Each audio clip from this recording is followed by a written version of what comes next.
Purdue basketball is a polarizing thing.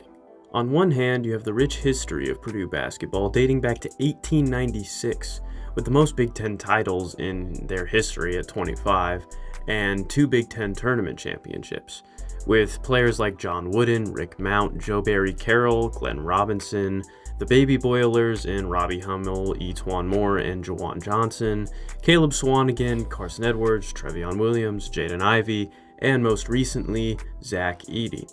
And with a fan base so passionate, it's sold out every home game for the past 2 seasons in Mackey Arena.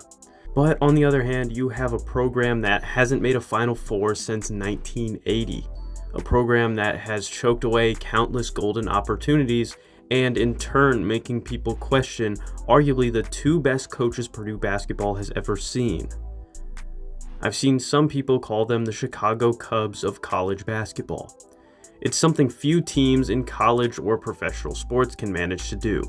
The ability to be good for 4 to 5 months and then all of a sudden come to a screeching halt is a unique thing. And it's even more uncommon to do as if it's routine. Purdue has made it to the Sweet 16 just 3 times in the past 10 years, and only 1 Elite 8. And they were only lower than a 5 seed once out of their 8 tournament appearances in the past 10 years. Purdue has been a 1 seed 4 times in their whole history. The farthest they got was an Elite 8 in 1988, and that Final Four in 1980 is the farthest Purdue has ever made it in the NCAA tournament. All of this basically to say, despite everything Purdue basketball has accomplished as a program, they are flat out not good in March Madness. No matter what seed they are or how good they seem, it's only a matter of time until they collapse. But why? Well, there are a few theories.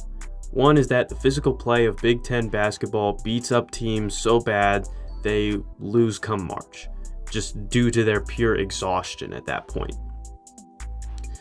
And this makes sense. The Big Ten prides itself on physical play.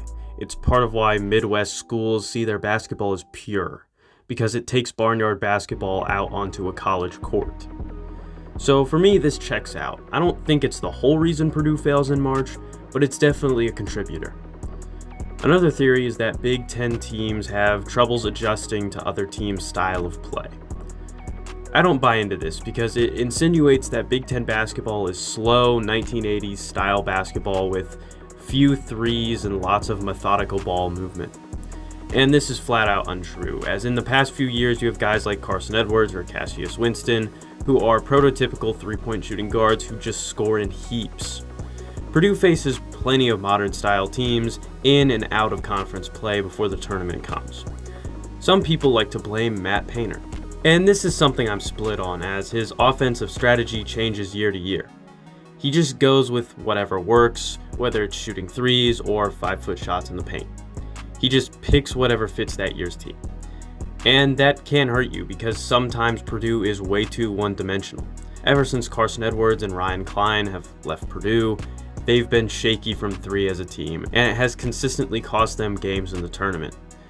And this goes for the defense as well. The refusal to run zone defense when you can't play man-to-man well is a constant killer. I get you can't always help not making 3-pointers, but you can definitely add some zone to your defensive options as something to fall back on when man defense isn't working.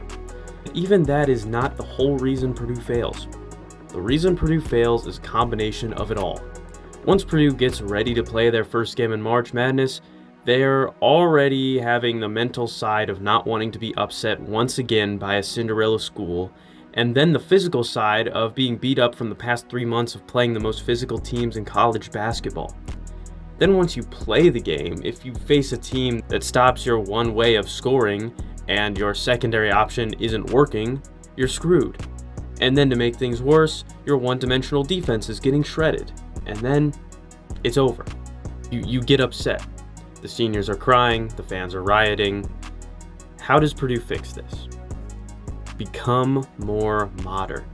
Recruit more guards from the transfer portal. Those same mid-major guys who torch you every March can now be on your team. This allows you to have proven 3-point shooters. David Jenkins Jr. this year was a great addition.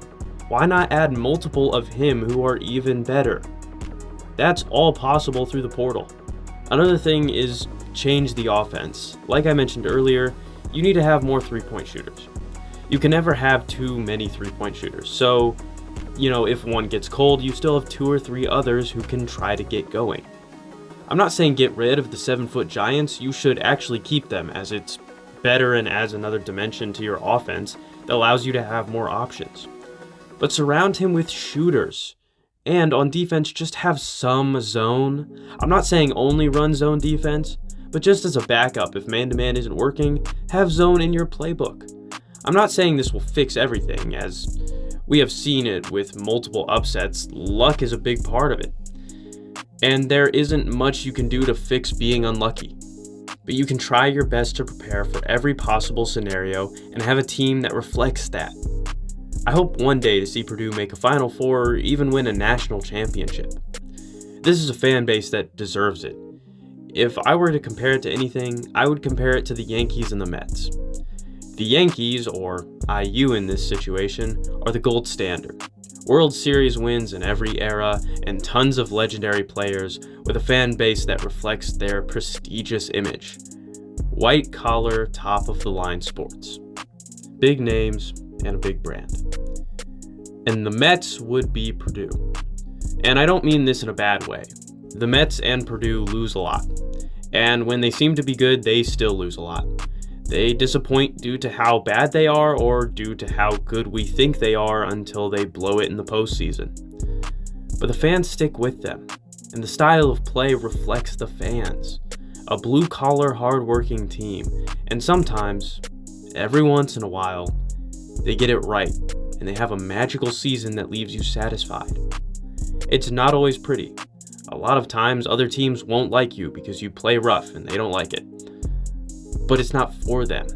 It's for the fans of Purdue. When Braden Smith dives on the floor for a ball, or when Zach Edey fights through a double team for a dunk, or when Mason Gillis is trying to fist fight an opposing player.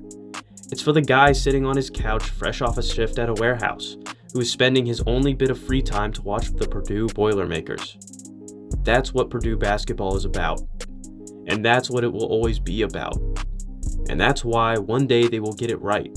And when they do, I will be there cheering for them the same as I did when they lost to Little Rock or North Texas or St. Peter's or FDU, or when they didn't make the tournament at all and finished last in the Big Ten. I'm Limitless Polls. Thank you for watching another video. Please subscribe for more. I know the content's been slowing down, but now that I'm on spring break, I should have more time to make it. We'll be good. I'm not moving anymore and I'm not sick anymore, so we'll be good. I'll be able to make more of this content and keep you guys happy, hopefully. See you guys next time. Same fucking bitches, got the chopsticks with extensions on my dick, cause I like that.